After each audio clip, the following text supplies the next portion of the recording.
Selo Mangleng itu berasal dari dua kata. Selo yang berarti batu, kemudian mangleng itu kata kerja yang berarti memiliki lubang. Atau dalam bahasa Indonesia, leng itu sama dengan liang. Mangleng berarti memiliki liang. Selo Mangleng ini sebenarnya bukan satu-satunya tempat yang ada di Kediri yang bernama Selo Mangleng. Tapi di kota lain, yaitu di Tulungagung, juga terdapat Selo Mangleng. Keduanya sama-sama merupakan gua. Dan itu dua-duanya juga gua buatan, bukan gua yang alami. Selo Mangleng sekarang ini berada di wilayah kota Kediri. Jadi masuk wilayah kota, bukan Kabupaten Kediri. Keberadaannya sangat menarik karena dia berada di seputaran Gunung Klothok. Dalam konteks pariwisata, Selo Mangleng ini menjadi menarik perhatian masyarakat untuk hadir ke sana. Antara lain karena eksotismenya, dia merupakan gua buatan dengan karakter tertentu, dipadu dengan adanya legenda yang hidup pada masyarakat Kediri pada saat sekarang, tentang tokoh yang diberi julukan Kili Suci.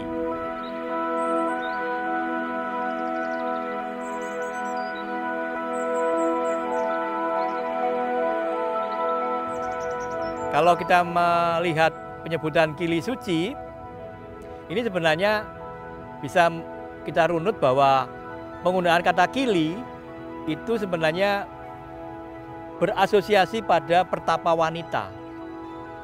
Kemudian suci itu artinya tidak ternoda.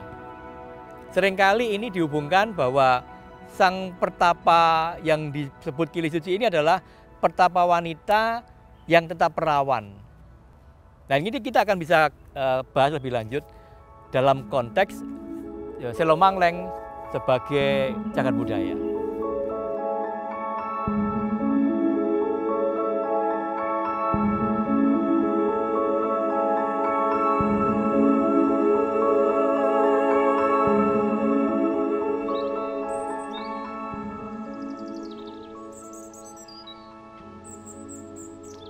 Di Selo Mangleng ini, kita akan melihat beberapa hal yang mempunyai kandungan nilai sejarah dan budaya. Antara lain kita melihat bahwa di samping adanya dua lubang yang berjajar di situ, tapi sebenarnya juga ada arca, batu altar, dan juga ada keterangan yang merupakan bagian penting dari Selo Mangleng ini, walaupun sekarang kondisinya sudah lapuk.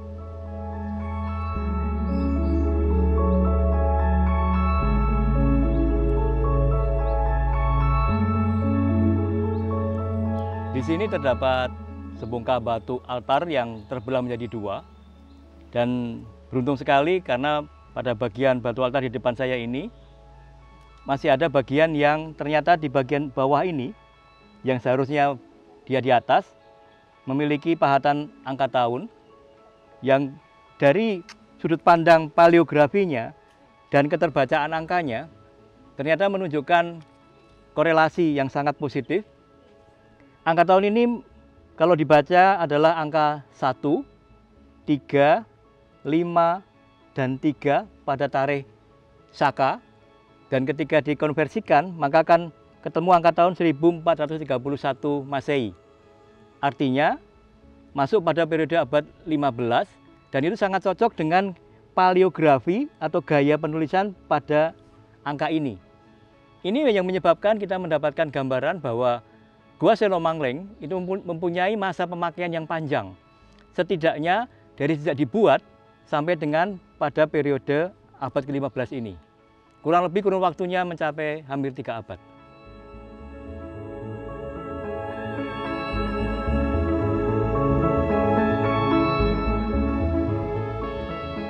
Di hadapan saya ini ada garis horizontal memanjang sampai di ujung sana, tapi rupa-rupanya adalah merupakan deretan dari aksara Jawa kuno. Walaupun kondisinya sudah sangat aus dan lapuk, namun kita beruntung ada beberapa bagian yang kita masih bisa mengenalinya. Seperti hanya di sini saya bisa membaca ada aksara Ga, kemudian aksara Ja, dan di bawah ada pasangan huruf aksara Ta.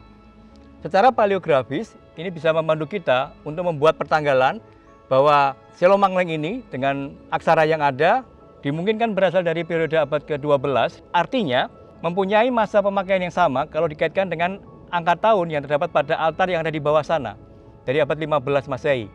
Jadi paling tidak, Gua Selomangling pernah mendapatkan perlakuan atau dimanfaatkan sejak abad 12 sampai dengan abad 15 Masehi.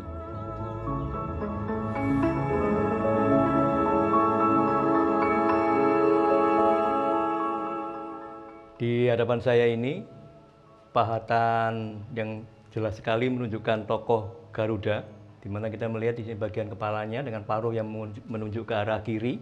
Tangan yang di sebelah sini, dia memegang seekor ular. Kemudian ini kakinya tentang kanan kemari. Nah, umumnya figur Garuda ini sering oleh masyarakat dikaitkan dengan tokoh Erlangga, karena umumnya masyarakat ingat pada sebuah arca yang dikenal dengan arca Erlangga. Sebenarnya lengkapnya adalah bagian bawah itu berupa Garuda, di atasnya duduk seorang tokoh laki-laki yang sebenarnya adalah tokoh Wisnu. Tapi oleh masyarakat kemudian dipercayai bahwa itu adalah arca titisan dari Erlangga. Keberadaan dari Garuda di Gua Selomangling ini memberikan kita petunjuk bahwa Garuda sebagai sosok wahana atau kendaraan dari Dewa Wisnu hadir di gua ini. Sangat memungkinkan bahwa kehadiran Garuda ini menjadi pemandu kita untuk mengetahui latar belakang keagamaan masyarakat yang memanfaatkan gua ini.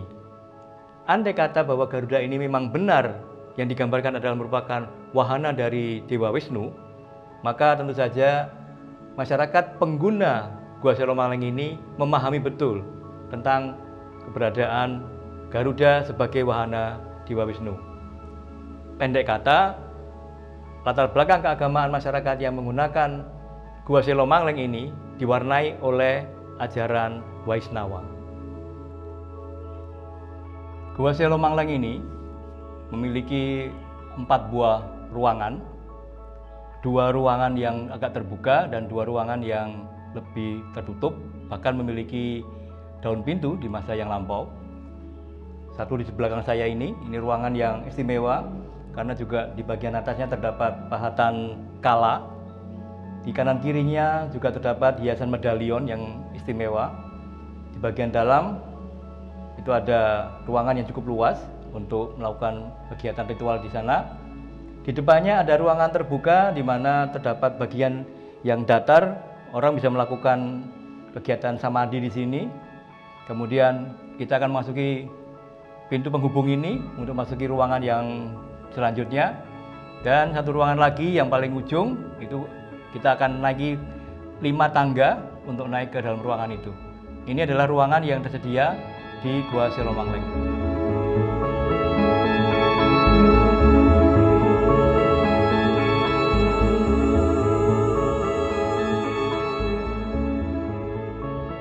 Ruangan ini ruangan yang istimewa yang berada di Gua Selo Mangleng. Mengapa saya sebut istimewa? Karena untuk masuki ruangan ini kita harus melewati sebuah pintu dulu, di mana pintu itu dahulu dilengkapi dengan daun pintu dari bahan kayu, dan kita mendapatkan sisa bukti bahwa dulu daun pintu karena di ujung-ujung dari bagian atas masih ada lubang untuk menempatkan daun pintu tersebut. Di samping itu, di sebelah saya ini terdapat Padmasana Ganda yang merupakan tempat untuk meletakkan arca pemujaan. Ditambah lagi di belakangnya juga ada Praba di sini. Ini menunjukkan bahwa tempat ini dahulu fungsinya adalah bukan untuk bertapa, tapi untuk pemujaan. Ini salah satu bagian yang penting dari Gua Selo Mangleng.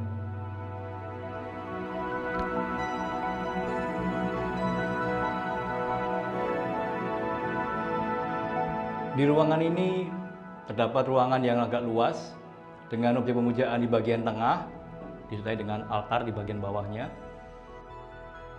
Di samping itu juga dilengkapi dengan 2 ceruk kecil untuk meletakkan lampu minyak, sehingga ruangan ini juga tentunya dulu ada penerangannya. Berbeda dengan ruangan yang ada di depan saya ini, untuk memasukinya kita harus naik dulu beberapa anak tangga. Ada sekitar 5 atau 6 anak tangga untuk masuki ruangan ini, dan ternyata ruangan ini adalah merupakan ruangan untuk bertapa. Kalau dikaitkan dengan legenda Kili Suci, mungkin saja ruangan ini adalah ruangan yang dipakai oleh Kili Suci untuk melakukan kegiatan pertapaan atau samadinya di waktu yang lampau.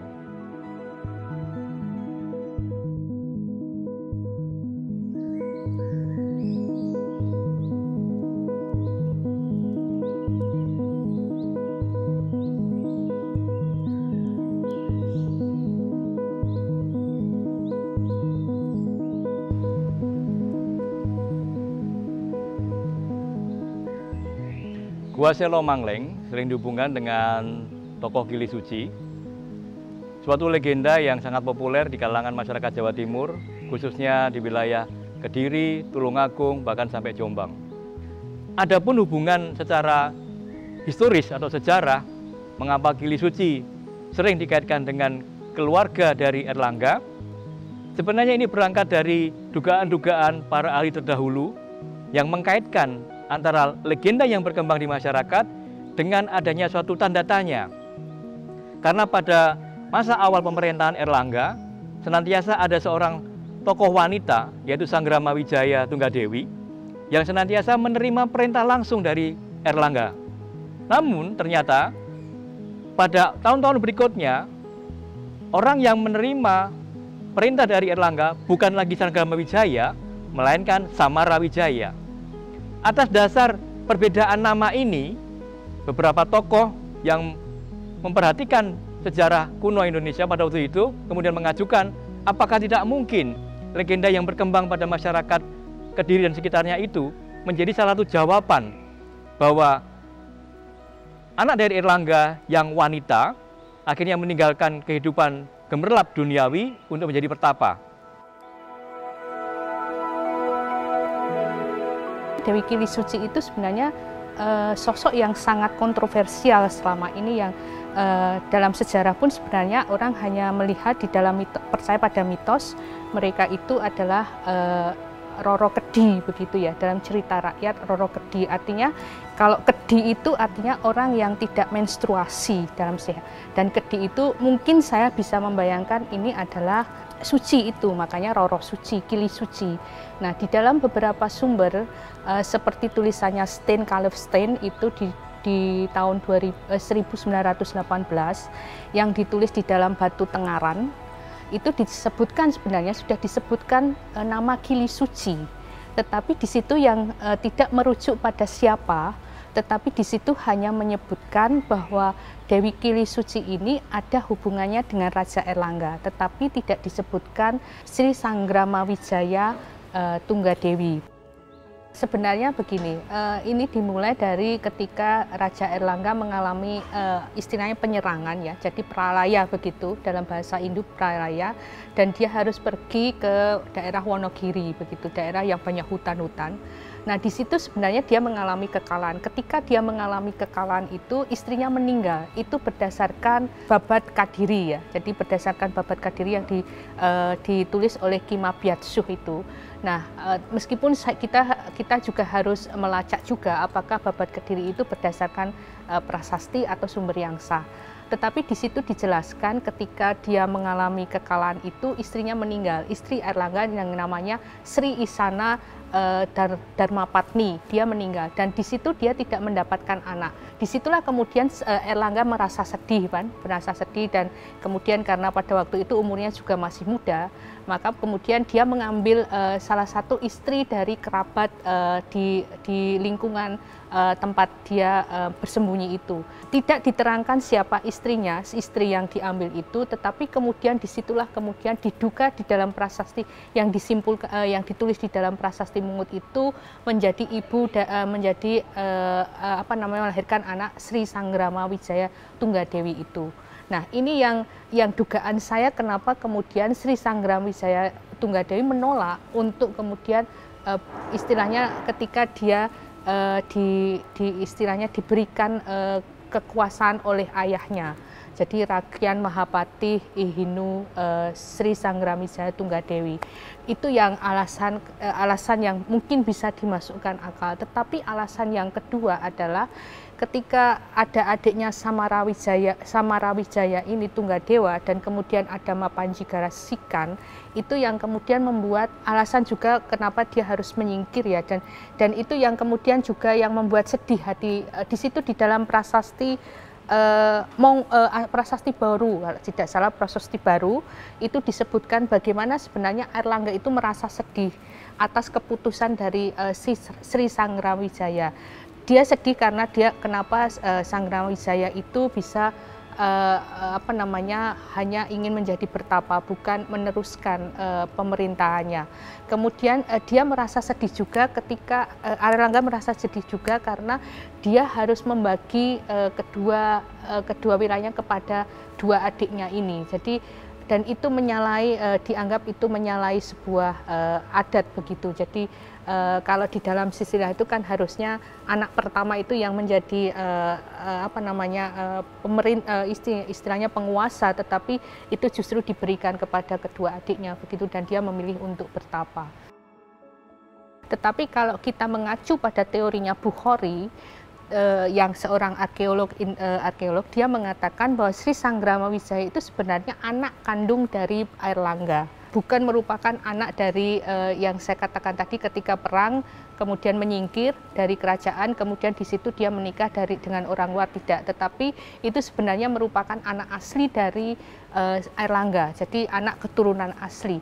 Cuma tidak disampaikan oleh Bukhari kenapa kemudian Sri Sanggrama Wijaya Tunggadewi itu justru menyerahkan atau justru tidak mau untuk menjadi penguasa ya, artinya tidak mau menjadi raja. Jadi istilahnya dia justru kemudian keluar dari kerajaan dan memilih untuk bertapa. Ini tidak dijelaskan secara luas oleh Bukhari. Dia hanya menyebut bahwa Sri Sanggrama Wijaya adalah anak dari Airlangga begitu. Jadi sebenarnya dia sah sebenarnya kalau kita merunut dari teorinya Bukhari ini. Tetapi kalau kita merunut dari Babad Kediri ini, maka kita bisa mengatakan bahwa secara logika betul begitu kalau dia menyerahkan kerajaan itu kepada kedua adiknya, karena dia sebenarnya tidak berhak untuk mendapatkan posisi itu, dan itu sebenarnya menjadi kesedihan oleh Airlangga gitu.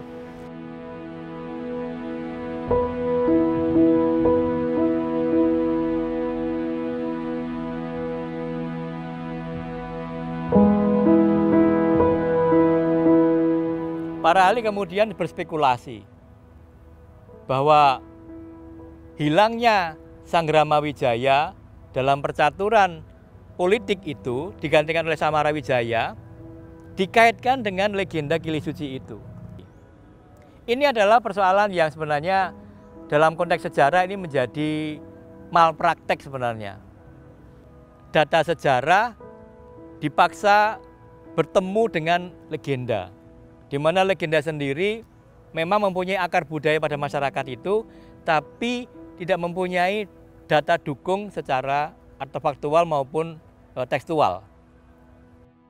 Jadi seyogyanya bisa dikembangkan lagi opsi atau pilihan bahwa hilangnya Sanggrama Wijaya sebagai ihino pada masa Erlangga itu tidak hanya satu opsi, yaitu menjadi pertapa.